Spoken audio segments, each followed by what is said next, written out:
Hello everyone, this is Link's Hair Tie, and I like to make cozy cosmetic builds and custom houses in Tears of the Kingdom.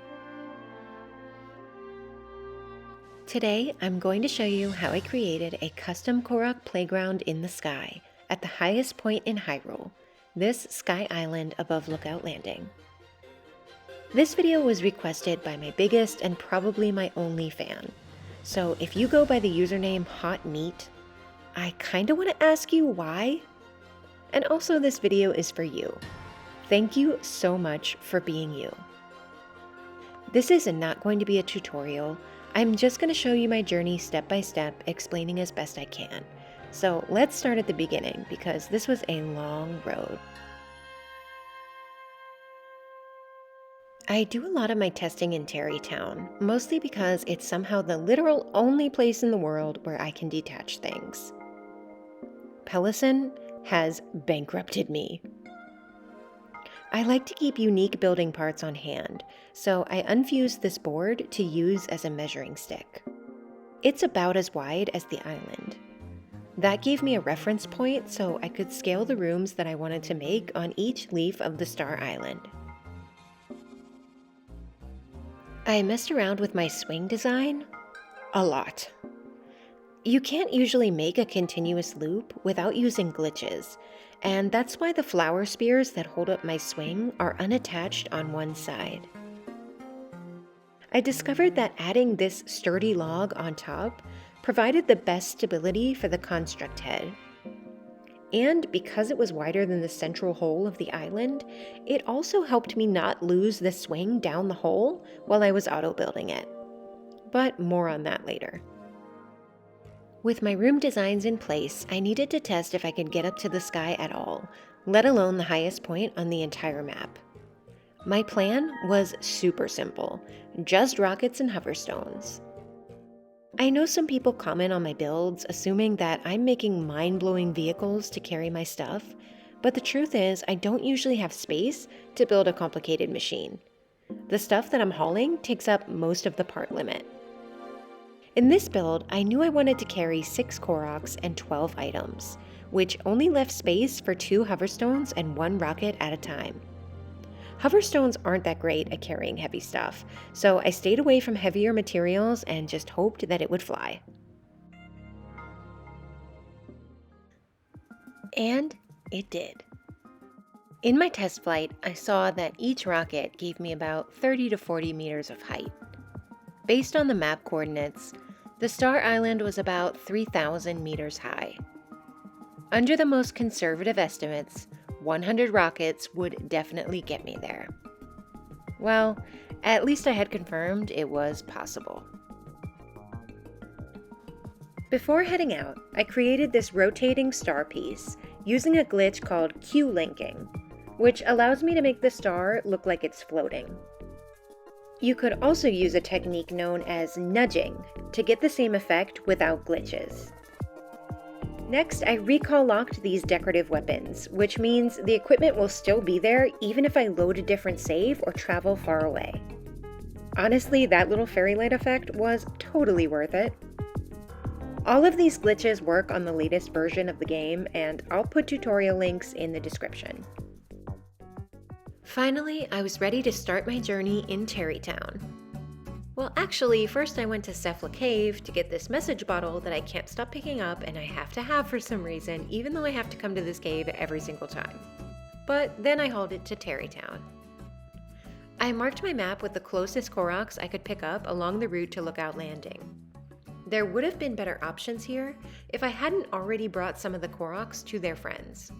My thought was that by picking them up along the route, I'd have more glue space at first to take advantage of a very efficient and elegant vehicle, the wagon. I knew from my last build in the depths that making a box shape with my materials could help protect my objects in transit. By putting sturdier pieces on the outside of the box and the fragile stuff on the inside, I could drop things without the fragile stuff breaking. They would be somewhat protected. I thought the wagon schematic with its large wheels would be a perfect vehicle for both speed and security. Unfortunately, it didn't fit with my box like I'd hoped. My box was a little too big, but I was determined to try this, so I set off and I picked up my first Korok. Side note, can we just appreciate how delightful it is when you sneak up on a Korok and they make this sound? I know it's wrong to scare them, but it's just too cute. It felt so good to head out with my horse into the unknown. I thought about scoping out the route in advance and killing any monsters that might be in the way so they'd be gone until the next blood moon, but that honestly sounded too boring. I just tried to move slowly or alternatively very quickly to get around any enemies. When I picked up my fourth Korok, I hit the part limit and I had to dismantle my wagon and use this Zonai cart instead. Though I did still have room to add a few additional protective carts on the side. Once I got to Lookout Landing, I struggled to get my big box over the fortress walls. And then I set up to go to the sky.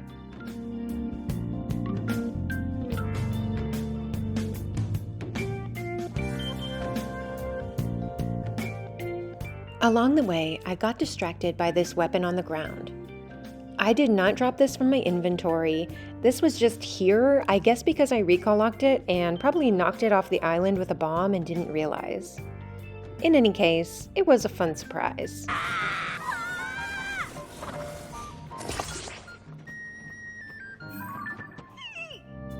I decided to launch from right where this tablet pillar is. I was worried about sticking the landing, and I thought if I launched from here, I'd be guaranteed to reach the island through the central hole, which seemed like the most secure spot. But this was not a good idea, because it made my hoverstones tilted. Eventually, because of the tilt, a rolling rocket knocked me off the side. When I realized I was falling, and I couldn't use my rocket shield to save myself, I panicked. I made the somewhat baffling decision to shoot down my hoverstone, probably thinking it was too high to be reached again. This deeply unwise act cost me one of my pots, which broke. But I wanted to keep going with the run, if only for practice.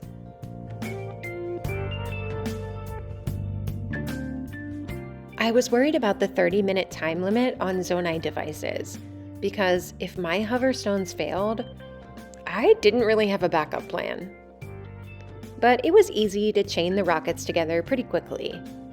And roughly 80 rockets later, I reached the island.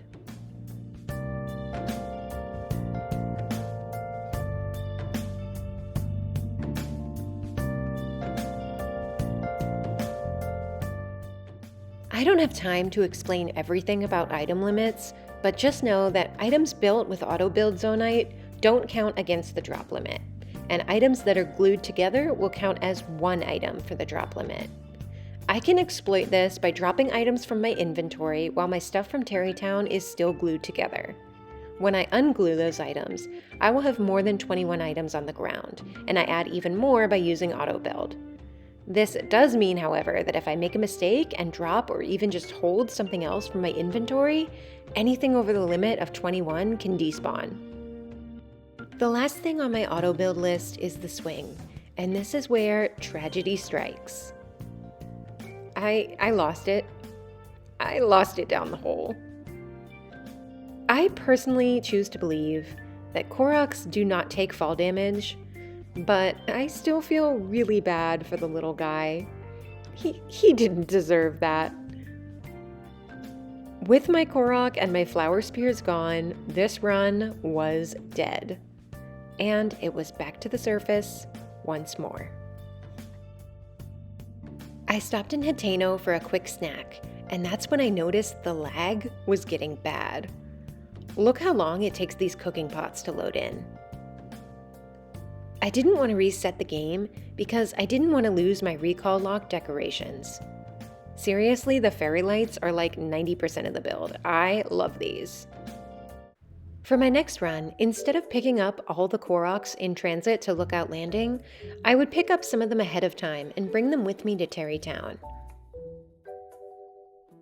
Moving them in the sky was a lot faster than moving them with the horse, and this way I could avoid some unnecessary detours and monster encounters. Personally, this little Korok who lives in Goron City is one of my favorites. Just look at his face, and he's blue. A simple pre-built fan flyer from the sky makes the perfect vehicle for these missions. One quick stop at the cave because I need that bottle. In Cherry Town, I separate my items and I take the extra step of fusing rockets to all of the shields that I can.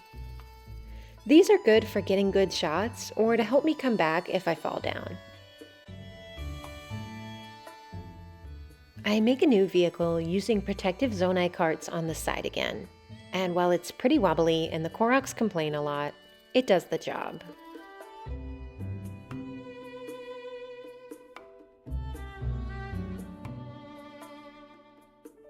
The side carts protect me against Octorok attacks, which is amazing, but sadly they don't protect me against everything. I will now briefly cover the various ways my pots broke on this leg of the journey and caused me to reset the run.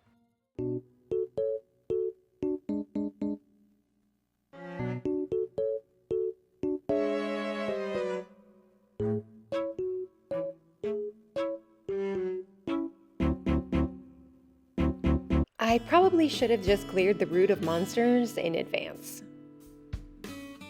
NPCs got in my way, and I did my best to be not the worst knight in Hyrule and take out some monsters along the path. At some points, I just waited for night to fall and the monsters to fall asleep.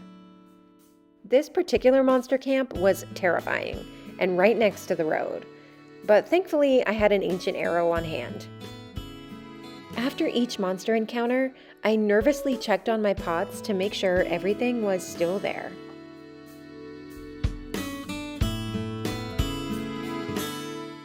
The last Koroks had to ride on the back.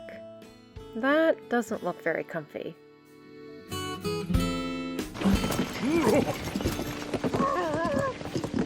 After a great struggle, I finally reached Lookout Landing again. I penetrated the fortress once more, and then I prepared for flight. This time, the Koroks themselves would act as the protective outer barrier from my box of stuff. Launching from flat terrain made the ascent much easier this time. But I positioned myself like this, with Link standing on the edge of the hoverstone, in order to minimize the risk of losing my rockets. This made me vulnerable to a rocket that felt the need to get spicy as it fell out of my inventory. And I got knocked off the edge again. This time, I had the sense to shoot a hoverstone that I could land on. From here, I could actually use my rocket shields. These things get a lot more height than I realized. In an instant, I was back up on the original hoverstones with all of my objects and my Koroks safe and sound.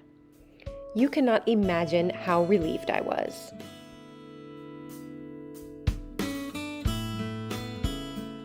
Many rockets later, I was finally back at the island. I started setting up my furniture all over again. I always get nervous when a blood moon happens while I'm setting up, but thankfully it doesn't usually despawn anything. And I even got the swing right this time. I did make one little mistake though. Remember when I explained my method for getting around item limits? Well, it only works if you keep the items over the limit glued together. When I first landed on the island, I unglued some things to remove a candle and light it with a fire fruit before dropping anything else. But I forgot to glue that stuff back together.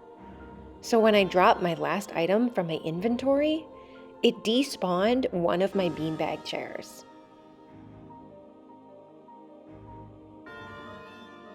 This is what it's supposed to look like with both beanbags. Even so, I think I did okay adapting the plan around the mistake. There was definitely no way I was going to start over at this point.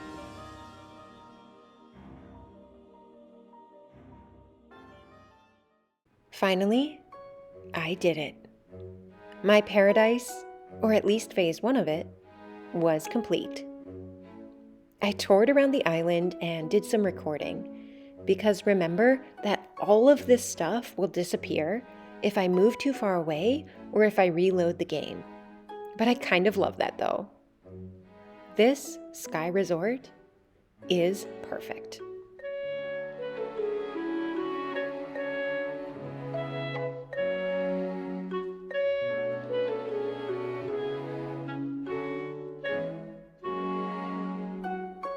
It was hard to let go of this perfect setup, but the plan wasn't complete yet. Next, it was time for Phase 2. I discarded some things I didn't need to get my number of items down and avoid anything despawning.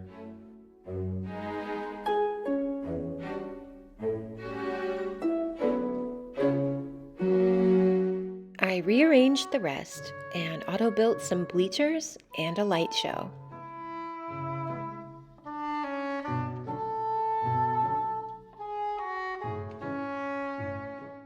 The light show actually has a second version with more sparkles.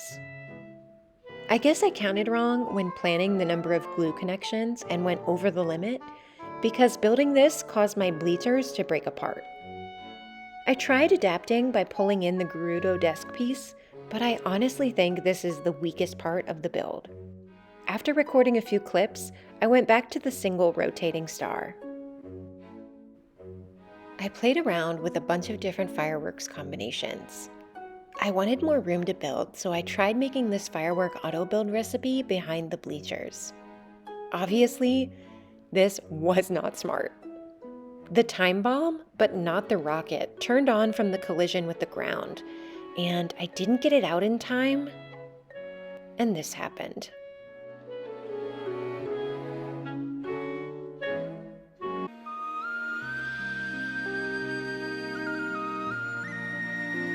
I am truly sorry to the Korok people who, again, in my belief, do not take fall damage. With my 3 Koroks left, I decided to just keep playing. This is a playground after all. What made this build so special and fun was how it became its own adventure. It was so hard to get here, and though I'd already executed my plan, I still had tons of Zonite to auto-build with, a decent number of materials, and some Koroks with me. I didn't want it to be done.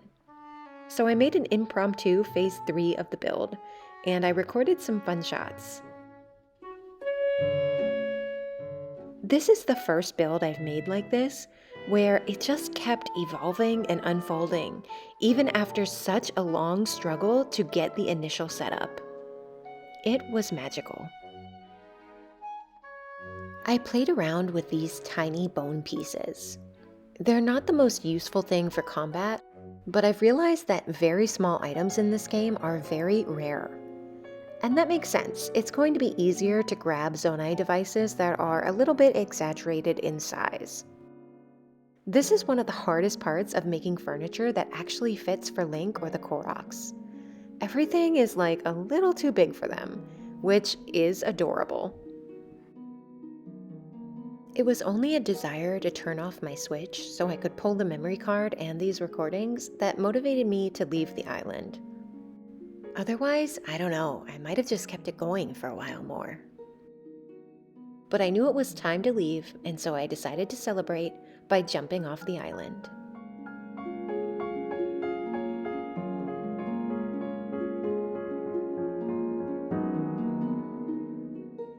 I watched it get smaller in the distance for a long time.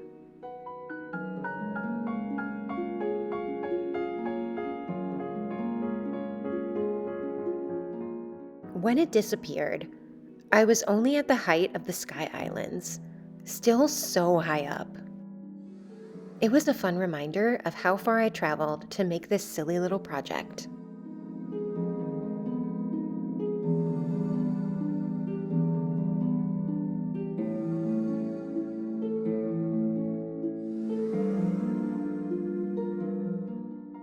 And that's it for me. This is my first time making this kind of video, so if you want more of these or if you have constructive feedback, let me know in the comments. Just keep it kind, and don't say be funny because I'm not funny. I am just a strange woman who likes crafting and video games. Until next time, be well, and I'll see you then.